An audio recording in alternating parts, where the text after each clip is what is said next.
How's it going, everyone? We've been talking a lot about Dragon Ball Sparking Zero, and guys, I am incredibly excited about the game. It's one of my most anticipated games of the year.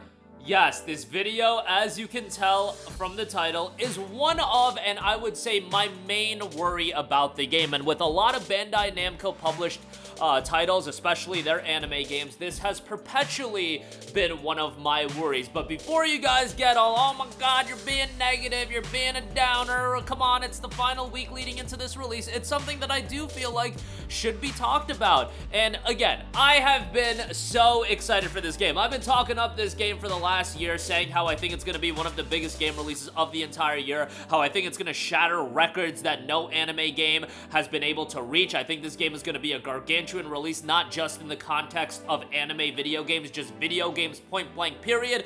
And we talked about that yesterday. You guys, I've been a Dragon Ball fan for as long as I remember. I played Dragon Ball Sagas, I played Dragon Ball Legacy of Goku, the Tenkaichi games, the Budokai games, Burst Limit, Ultimate Fighter 22 on the PS1. I can go on and on and on. I was in my bathroom when I was 9 years old screaming, pretending I was going Super Saiyan, and I somehow suckered myself into believing I did go Super Saiyan. Like, I've been through all of that, and I know the majority of you guys have been through that as well if you grew up like me watching Dragon Ball. However, I do feel like this is a point to bring up, and I don't think this point is as relevant for those of you guys buying the game on PlayStation 5. It is not a big deal because I think the community is absolutely going to be there on PlayStation 5. I think there's going to be so many people that are going to be in the game, and I think right out the gate on launch day, the game is going to be active or early access if you buy that. And my issue with the game isn't them doing DLC. It's not the early access period. More than anything, my issue is for the longevity of this game and the lack of cross-platform play. This is something that has been true about these Bandai Namco anime fighting games forever and ever, and we've just had to deal with it. It's been an issue with Naruto Storm. It's been an issue with other Dragon Ball fighting games. It's been an issue with Jujutsu Kaisen for the 4 people that played that game. It was terrible, but nonetheless, it does not have cross-platform play, and I almost would let it slide for games of that caliber, because I guess my expectation level for a Naruto Storm, even though it should be at the point, it's 2024, or when the last Naruto Storm game came out, 2023, we should be at a point where cross-platform play is just inherently accepted, and it should be available in all games. It is not, and the fact that it's not available for a fighting game, that's even more egregious for those of you buying the game on Xbox and PC. Why this is an issue is, yes, right out the gate, there's going to be a lot of people playing this game on PC. There's going to be a lot of people playing this game on Xbox, and there's definitely going to be a lot of people playing this game on PlayStation.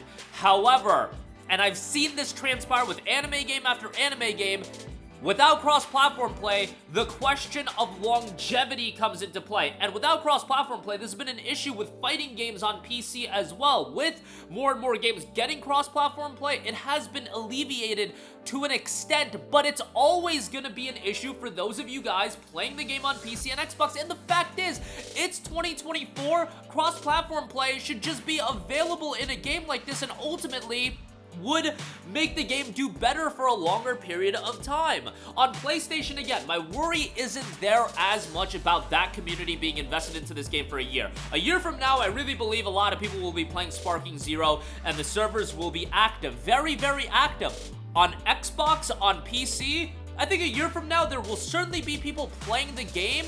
However, it's not going to be as active, and that is going to be a point of contention for the longevity of the game. And screw a year from now, what about 2 years from now? What about 3 years from now? What about 5 years from now? I don't think this is a game that Bandai Namco is going to go back to the well and release a sequel after sequel. I don't think it's the type of game that they can do that with, and I think that would just dilute why Sparking Zero is as big as it is. It's because of the layoff of Tenkaichi. You can't just do spam releases. I think they'll do DLC, which is fine, and that'll re-entice people to go back to the game. But again, this is one area where not just Sparking Zero, but anime fighting games in general, and Sparking Zero is actually going to have an easier time with this than, let's say, Naruto Storm 4.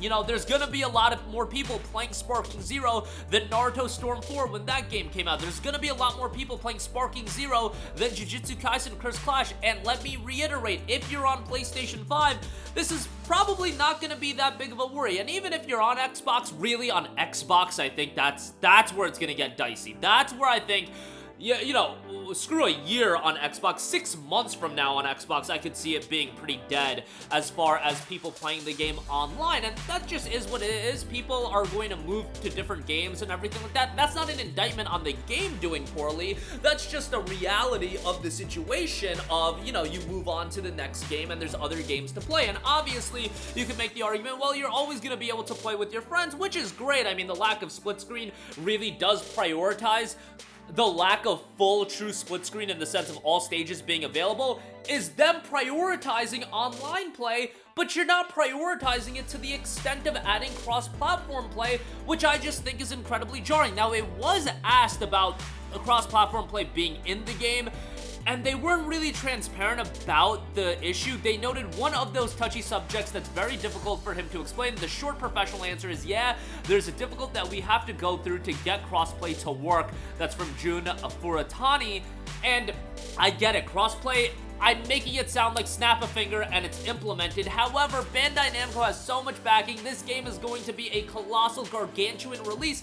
And for the longevity of this game, and people a year from now that didn't pick it up at launch being like, hey, I want to pick it up now on PC, I want to pick it up now on Xbox, it's on sale or whatever it is, that's gonna be an element that actually pushes them away when they ask, well, are the servers still active? Can I get into games regularly? And even aside from that, even if servers are active, the standard should be at this point that if you're on PC, I should be able to play with my friends on PlayStation, no problem. For a style of game like this, that would be great. We're talking about implementing Discord and all of these features on PlayStation and Xbox, and we're unifying. These walled gardens are coming down at least a little bit, so you on PlayStation can play with your boy on PC, with your boy on Xbox, and that would just be great for the totality of these Bandai Namco published anime games, but also Sparking Zero for its longevity, for it to have the most amount of interest and people going back and forth and playing the game. I think that would add a lot of a layer to the game. Sparking Zero, I don't believe, is going to be this game that inspires a ton of competitive play or anything like that. It's more of an arcadey fighter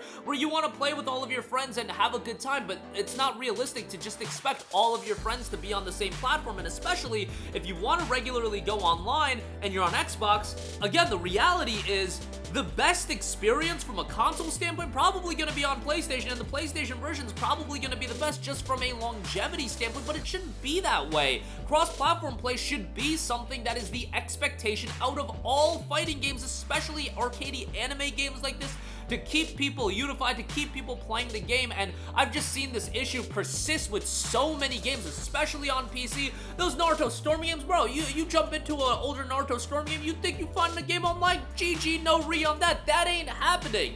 At least on PlayStation, you know, that community will persist and you'll have a consistent player base, but you're cutting your legs from underneath yourself before the game even comes out in terms of the longevity standpoint and continuing to interest people and picking those games up. You can't expect people to be like, and the expectation can't be, well, if you want a consistent community to play the game, go buy a PlayStation. That's all you need to do, guys. PlayStations are $500. Not everybody wants to drop $500 for another platform just to have longevity out of one video game. Like, that's not a realistic thing. The realistic thing to ask is just implement cross-platform play on a larger scale that would benefit so many people, and on top of that, benefit the longevity of the game and continue to have this game sell so many units year after year. And I think the game is going to do exceedingly well. Again, I think it's going to break all kinds of records, but from the standpoint of a year from now, 2 years from now, 3 years from now, and having as consistent of a player base, and on top of that, screw just having a consistent player base and people playing the game, just the aspect of you on PlayStation being able to play with your friend on PC or your friend on Xbox, that should be a reality. This shouldn't be something that in 2024 I still have to be bugging out about. So many games are getting it done. Why can't Sparking Zero and why can't Bandai Namco figure it out with their anime titles? This should be something that is an expectation, not me complaining about it, moaning about it. Again, I'm still incredibly excited for the game. It's my 1A, 1B for my most anticipated games for the rest of this year, alongside the game that comes out the same day in Metaphor. But I gotta call it out like I see it, and I just think this is gonna be ultimately a hindrance to the game if they can't figure it out. But let me know all of your thoughts in the comment section down below. Again, I know some of you guys are just gonna bug out that I'm being negative whatsoever. I'm still incredibly excited about the game, but it is something that needs to be brought up. But that'll do it for me. Let me know all of your thoughts in the comment section down below. Sound off there. Thank you for watching, and goodbye. Hey guys, we hope you enjoyed the video, and if you did, make sure to hit the subscribe button, and if you're already subscribed, do us a favor and hit the bell icon. This way you'll be notified whenever we post a new video. That's the best way to keep up with all of our uploads, and we usually try to upload 2 videos a day. And with the bell icon hit, you'll be notified whenever we do upload a video. As always, thanks for watching.